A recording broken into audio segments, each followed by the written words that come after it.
When I found out that I would be at the front on this massive crossbow, shooting at trolls and wargs, I couldn't wait to do it. Oh, yes! The joy was palpable. I guess he was supposed to be looking angry, but he was just like... For him, it was like, I get to do this.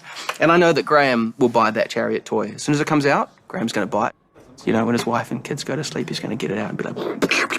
I just know he is. He loves that stuff so much.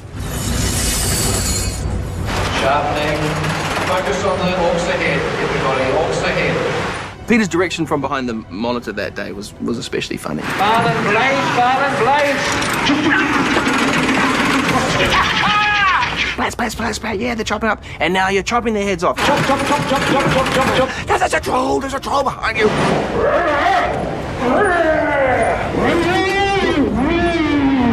Coming down, smashing ice. It's his enthusiasm rubs off, you know. That was good fun. Well, we got a script delivery from Philippa and Fran. Hot off the press. Oh. Hey. Oh. Peter dutifully came out, read it out. Graham, you're shouting out, shoot it, shoot it, shoot it. And Kelly says, where? This is Philippa and Fran. And you just yell, aim for its jam bags. Oh my God. Yes, please, God. Aim at his jam bags. And then you're up there aiming us, and you yell back, it doesn't have any jam bags. Oh my God. I think we should run those lines a couple of times just to get it out of the way. Action. Come on, shoot it! Where? Image jump bags! It doesn't have any jump bags! Okay, let's go. Lunchtime. Going to lunch. I go over to Philippa, who's having lunch, sit down, and the first thing I say is, fantastic. Love that line. Oh, which line's that, darling? The jam bags. Aim at his jam bags. Genius. And she said, jam bags? It's yam bags. Wow. Great. Fran and I were trying to come up with a euphemism for a certain part of what we would imagine would be a normal anatomy on any male species. We found an old archaic term, which we thought was hilarious, called yam bags. And I went back and told Peter, and I've seen him laugh a lot, but that's one of the moments I saw him laugh the most. He could not stop laughing. He thought this was fantastic. I think jam bags are better. Much more descriptive. You know what you're talking about with jam bags. It doesn't have any jam bags! I loved it so much. I remember a lot of people saying, well, we can lose it at this point if it makes it difficult to move. And I remember being adamant, no, I really want to wear this for as long as possible. Clearly, we made the mistake of showing that we could cope with the heavy costume in film one. So that was almost like a gauntlet being thrown down to the costume department. After each fitting, they must have gone, I just had a fitting with Graham McTavish, and at the end of it, he was walking. Get back to the drawing board. I want to see that man crushed. So they decided to give Dwalin a light utility vehicle to wear. If I fell over in this, that would be it. The rest of the dwarves would just be standing laughing at me. Thank you. Thanks very much. Oh, sorry. Sorry, I've disabled the cameraman. Where someone like Stephen Hunter was kind of encased inside a tank. Bomber's armour it's like a small boat, actually, that kind of goes around him. Thank you. I feel sexy. You know, it wasn't real armour, it was lightweight. But it wasn't lightweight. Wait a bit, didn't it? And the only way to rest when you're offset was to lie down in it, on a mat. And I just and fall to sleep in it. And of course, this was originally the armour that we were going to do the battle in. I couldn't have fought in it.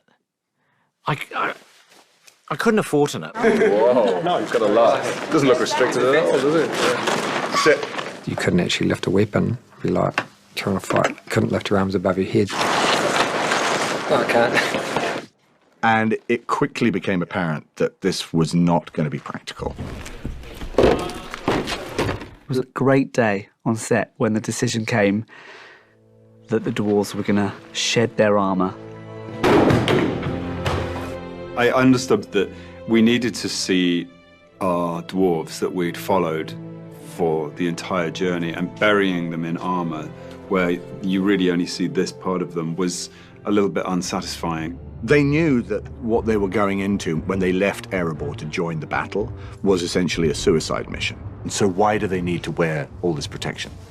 It's just going to slow them down. You know, you're going to go to your deaths, really. I mean, you want to. You'd rather go to your deaths than help your fellow dwarves than sit here like cowards.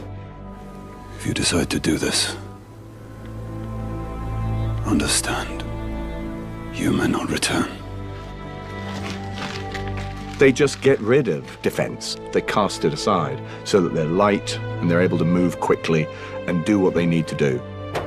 And they're going to throw off all this sort of pomp and ceremony, I suppose, and just make it more raw and gritty. Get rid of that armour. Let's get down and dirty. Dwalin was seeing Thorin in trouble fighting and trying to fight to get to him and not quite getting there in time. Dwalin is Thorin's most loyal dwarf compatriot. And so I would fight my way through 100 orcs, even if I died in the process. And that was Dwalin's thinking in that scene. He's still clinging on to you, so you give him another one. And so we had to design this whole fight of him just gunning it, and just, he's not even caring about what's behind him because he's trying to save that guy. Unfortunately for Dwalin this day, it came down to the dagger. He had lost his big axe, and this was a man who was nothing was going to stop him. And we liked the idea of it being that up close and personal. And with a knife, you're like that close to the guy, just like... You know, if anyone's ever had Thorin's back more than anyone else, it's Dwalin. And Dwalin's fear, the thing he feared the most, was failing. That would have been in the movie and was always intended to be in the movie, but it's hard and it's always dodgy to have a character failing. If it had worked, it was, you know, an explanation as to why Thorin's not being saved by Dwalin, who's up there with him. But I can see why Peter isn't putting in the film, because no matter what, unless Dwalin dies, he fails.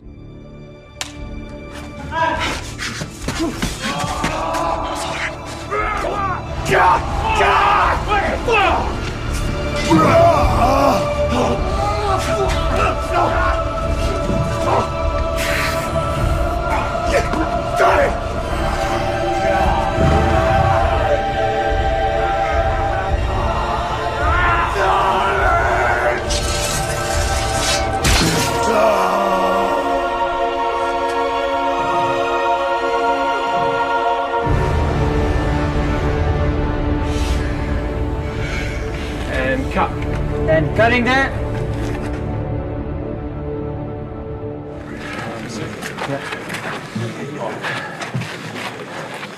I'm really glad that that was the last thing I shot.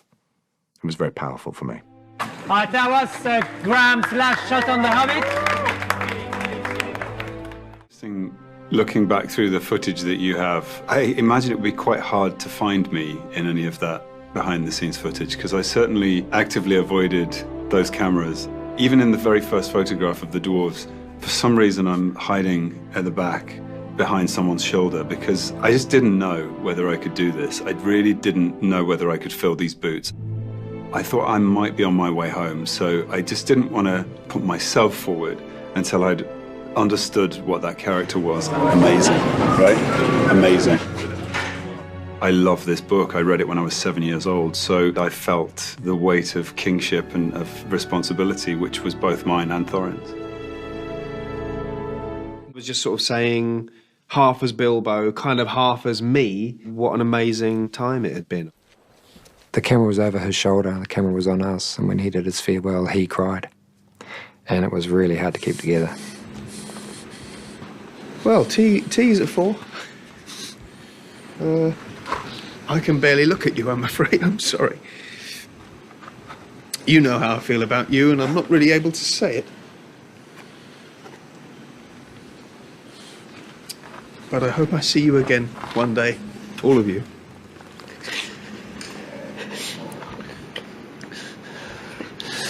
So come by, don't bother knocking. I was kind of saying different things to them every take, just because I thought, well, I better make it fresh and interesting each time or something, otherwise it'll be really boring by take 3 and they'll really be having to squeeze out any tears, you know.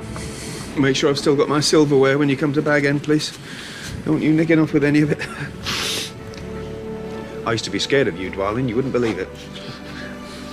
Feel free to drop in and eat me out of house and home yet again. That's not an instruction, Bomber. He was so great, and he was just looking at us right in the eye, and yeah, that was a big scene. I think if you let a bit of real life in, I think it's quite telling, I think.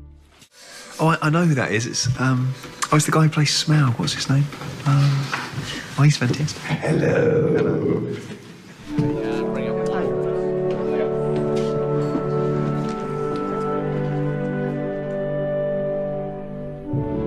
I always like jobs ending. I always love it when a job ends, even when I've loved the job, especially when I've loved the job. I want it to end. I want it to be over before it goes bad. Do you know what I mean? Like before it has a reason for me to not like it. I think we could. And that is a wrap on Martin Freeman as the Hobbit.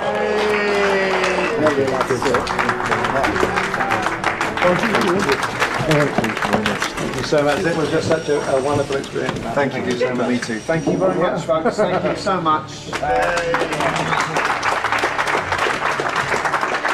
I'm tempted to say thank you and goodbye, but as we all know, it may be au revoir, but in case it is goodbye, thank you so much. It's been an amazing 2.5 years. And yeah, I couldn't put into words briefly enough what it's meant to me, but rest assured it's meant an awful lot. So thank you very much. Thank you. You're a good man, James. It's been our pleasure having you. Thank you. They like giving presents, that lot. They're big, soppy people, really, and I like that about them. That's beautiful. He's made me slightly better looking. Look at that. I'm a very unsentimental person, really, when it comes to work. And this wasn't really hitting me much, you know, like the magnitude of, it's my last day on that, you know, it wasn't really hitting me. Until Graham McTavish, who plays Dwalin, came over and said, "It's been really nice, man." His voice started to break and I was like, oh, crap, I'm gonna go. You know, and it came out of nowhere. It was really strange. And then it does suddenly hit you that, wow, yeah, I came here 2.5 years ago with these people and we've gone through a real thing together, you know. See you, mate. Such an honour, man, and pleasure. And what you have a hoodie for all your hitting the deck. But you basically did it all and came out unscathed. No, it's been an honour, mate, it really has.